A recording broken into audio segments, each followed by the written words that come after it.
और कोई एग्जाम में अच्छे मार्क्स से पास होना चाहता है। कुछ लोग हार्ड वर्क करके पास तो हो जाते हैं लेकिन अच्छे मार्क्स नहीं ला पाते हैं। लेकिन कुछ लोग स्मार्टली पढ़ाई करके 95 या उससे भी ज्यादा मार्क्स प्राप्त कर लेते हैं। लेकिन उन लोगों में क्या खास बात होती है जो एग्जाम में अच्छे मार्क्स से पास भी हो जाते हैं और लाइफ में एंजॉय भी कर लेते हैं। ऐसा नहीं है कि वो लोग पूरी की पूरी पढ़ाई नहीं करते हैं या पूरी चैप्टर को क्लियर नहीं करते हैं। क्लियर तो पूरा करते हैं लेकिन उनके पढ़ने का तरीका अलग होता है, उनके सोचने का तरीका अलग होता है। तो आज मैं आप लोगों से ऐसे study tips and tricks share करूंगा जिसे आप अपना कर एग्जाम में 95 प्लस सिक्योर करके ला पाओगे। तो चलिए शुरू करते हैं। दोस्तों, मैं साधु कुमार दास, मेरे YouTube चैनल पर आपका स्वागत है। अगर वीडियो आपको अच्छा लगे तो मुझे सपोर्ट करना ना भूले। तो नंबर 1, डिस्ट्रैक्शन। हमारे आसपास में कितने प्रकार के डिस्ट्रैक्शन है हमें खुद ही पता नहीं होता। हम अपने छोटे छोटे गलतियों को अवॉइड करते रहते हैं और उससे ध्यान नहीं देते हैं, जिसके कारण हमारे पढ़ाई में कम मन लगता है। अगर आपको मैं साफ साफ बताऊं तो आप समझेंगे मोबाइल चलाना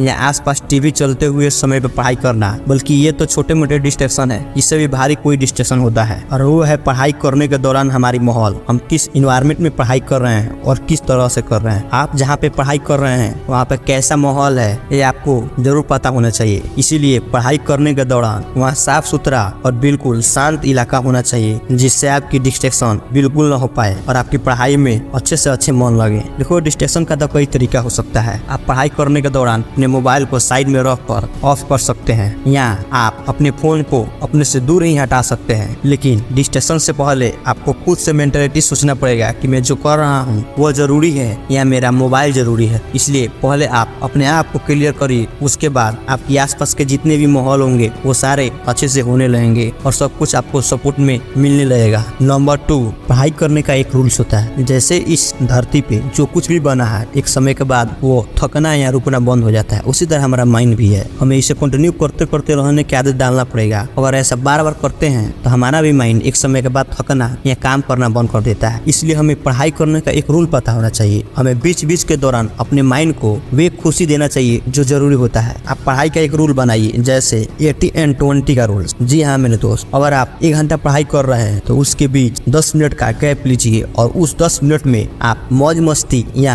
अच्छे तरीके से सो सकते हैं। इसके अलावा आप अपने माइंड को रिलैक्स करने के लिए आप मेडिटेशन भी कर सकते हैं, जिससे हमारा माइंड हमेशा हैप्पीनेस रहेगा और आपको पढ़ाई में अच्छे से अच्छे ध्यान लगेगा। देखो, पढ़ाई तो हर कोई करता है लेकिन उसमें कुछ नियम लगा रहता है जिसके अनुसार वो अपने माइंड को क्लियर से क्लियर सोच सकता है और अपने माइंड में अच्छे से अच्छे थॉट्स लाता है। इसीलिए पढ़ाई करते करते हमेशा हमें खुश रहना चाहिए। नंबर 3, देखो, हमारे क्लासरूम में मात्र एक ही टीचर होते हैं, लेकिन इसमें कोई बच्चा ऐसा क्यों होता है कि वो हाई लेवल की एजुकेटेड प्राप्त कर लेता है और वो एग्जाम में अच्छे से अच्छे मार्क्स प्राप्त करता है, लेकिन ऐसा दूसरा बच्चा क्यों होता है जो उतना ही टाइम देता है लेकिन उसकी नॉलेज उस लेवल की गेन नहीं हो पाती है। इसका रीजन कुछ होता है और इस रीजन को हम बारीकी से समझेंगे। देखो, जब टीचर हमको पढ़ाते हैं तो उसे सही तरीके से हमें रियलाइज करना चाहिए। उसके बाद उसकी कुछ नियम होती है। आप ब्रिलियंट स्टूडेंट से मिलकर आप संपर्क करिएगा और सोचिएगा कि इनके अंदर क्या वो क्वालिटी है जिससे ये अच्छे से अच्छे मार्क्स प्राप्त करते हैं। देखो, मेरे जहाँ तक पहुँच है मैं बताता हूँ कि आप जब भी कोचिंग जाए या स्कूल जाए, उसे पढ़ने के बाद आप रूम पे आए और थोड़ी ही देर बाद उसे बिना देखे कॉपी में लिखना स्टार्ट करें। ऐसा होगा कि आप जो भी पढ़े होंगे आपके माइंड में वो क्लियर दिखने लगेगा और आपको बिना देखे लिखने से आपको याद भी होगा। यही रूल बड़े बड़े टॉपर फॉलो करते हैं, जिसके वजह से